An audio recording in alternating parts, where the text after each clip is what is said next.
Oh man, I am so freaking excited. Just made a video about, just signing up for Optimum. But yeah, for the first time, I have dual ISP. Well, I should probably say I have a device that supports dual ISP. So yeah, pretty cool. I have Verizon Fios in port 9 of my UDM SE, so special edition. So that's coming into port 9, and I have my backup internet, which is Optimum Fiber. Just made a video on that. Should see it in my channel. So Optimum Fiber 300 coming into port 10, and you guys are probably aware of this, but Unifi released a firmware update that now allowed load balancing. So before it was just failover only, but now the UDM SE also support load balancing. So here you can see I have it in a 70-30 balance. My primary internet is the fiber Verizon Fios 1 gig, and my secondary is the Optimum Online 300 megabits per second. So it makes sense to have most of the traffic goes out of my Verizon because that's the primary, and some of the traffic goes out of the secondary. Now, I also watched that Unifi video that it had available of their recommendation. And they were saying if you don't have that much clients that would be more than one of your connections can handle, it's best to go with the failover. That way you're getting maximum bandwidth on the primary. And in the event something goes down on your primary, it fails over to your secondary, which is the slower connection, and then it continues working. Once the primary is restored, it basically fall back or fail back, whatever that terminology is, to the primary, and everything worked. And I tested the failover. That's actually working fine, awesome for me. In fact, I was going to just leave it on the failover, but yeah, I was just thinking about that 300 fiber connection is just sitting there and only working in the event that it's failing over. Now, actually, that's not the case because I noticed like when I was connecting using the network application on my phone that it was actually connecting using the secondary method. So yeah, that's another thing I found out online is it's not only going to use your failover in the event that it's using a failover. So incoming traffic can use either one of them. Can use your primary or it can use your secondary. Is the outgoing traffic that's going over your primary connection in that failover instance. But anyway, I just decided to go with the distributed. I think it makes sense because the distributed, it's both, right? In the event that your primary goes down, it is going to just go over 100%. It's going to automatically do this from 30 to 100%, make all your connection goes over. And once the other one is restored, at some point, it will trigger to start sending the traffic back over your primary the way you had it set up. And the same thing if your secondary goes down for whatever reason, right? Most of the traffic was already going over your primary. It will just adjust that number so that all of your traffic goes over. And then once the secondary is restored, it automatically does what it's supposed to do. Now I went in. I set some speed limit there. I think that way we can better get the ratio when it's adjusting the traffic. I did go in and set my DNS servers what I want it to be. Now this is not a requirement. But yeah, just reading up online of issues that others have experienced when that failover happened. Um, like sometimes because it detects the failover based on pings, and if the pings is not working or the DNS is not working for some reason, it could slow over that transition with the failover and the failback, or to route all the traffic. So one recommendation is to use, Google public DNS server.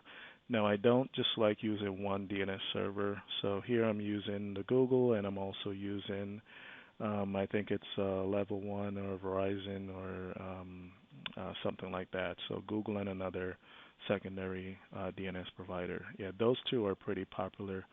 8.8.8.8, which is Google, and 4.2.2.2, which again, I think it's the L1, level 1 communication, or Verizon or something along that line. Yeah, and that's 1.1, WAN 2. Again, I put the limit there because I'm doing 300. And again, the same DNS vendor.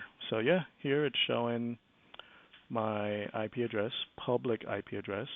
Here's the Verizon on port 9, Optimum Online on port 10. You can see them here.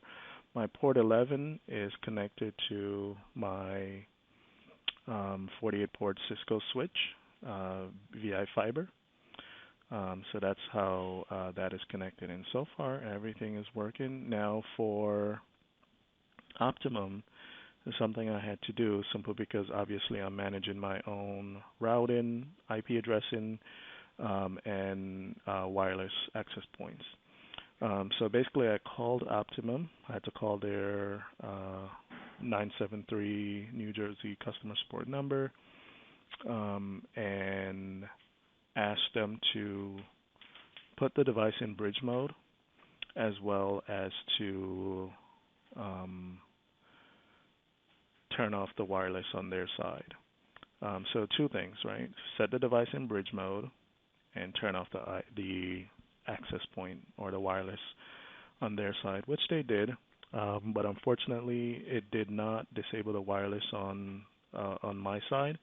It was still broadcasting. I was still able to see it even after power cycling. So what I had to do based on research online, because I have a specific model gateway. Don't remember the number here. Let me get that information for you. One moment. All right.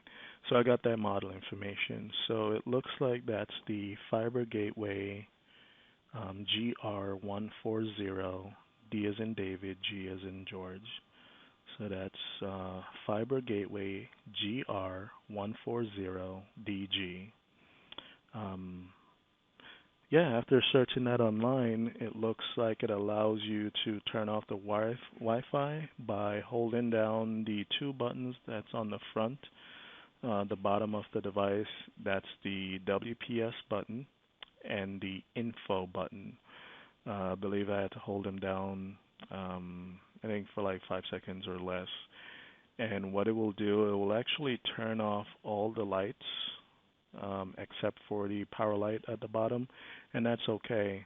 And eventually all the lights will start to come back, but you don't have to wait for this process. But all the lights will start to come back except for the WPS and the wireless light. So those will remain off. Physically on the device, there's a network cable going into that WAN 2, so WAN 1, WAN 2, see the transceiver adapter.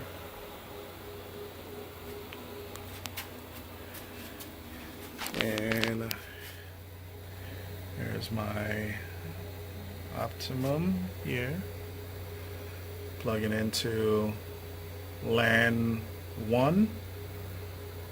You can see the number 1. So plug it into LAN 1 there, and it is fiber. Okay, you see the fiber right there. See the lights lights, those were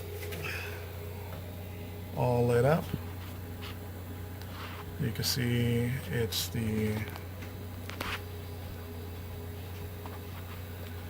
upside it down here. PON, is that PON?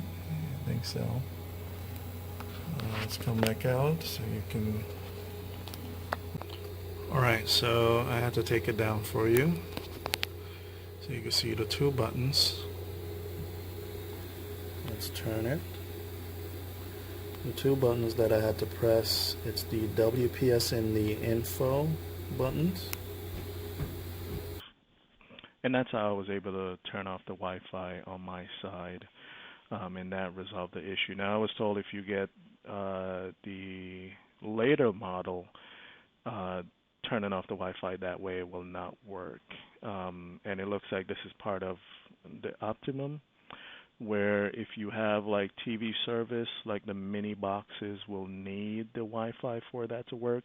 So if you only have internet only and you have the GR140DG box, you can disable the wireless. I would say one, call Optimum, make sure they do it on their side, make sure it's good. And if you want to have your device in bridge mode, the only way again is to call Optimum and have them do that.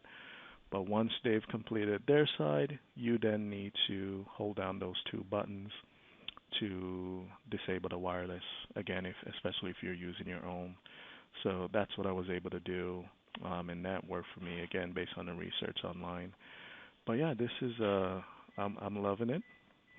I'm going to continue making videos about different areas, but yeah, here Verizon and Optimum is set up.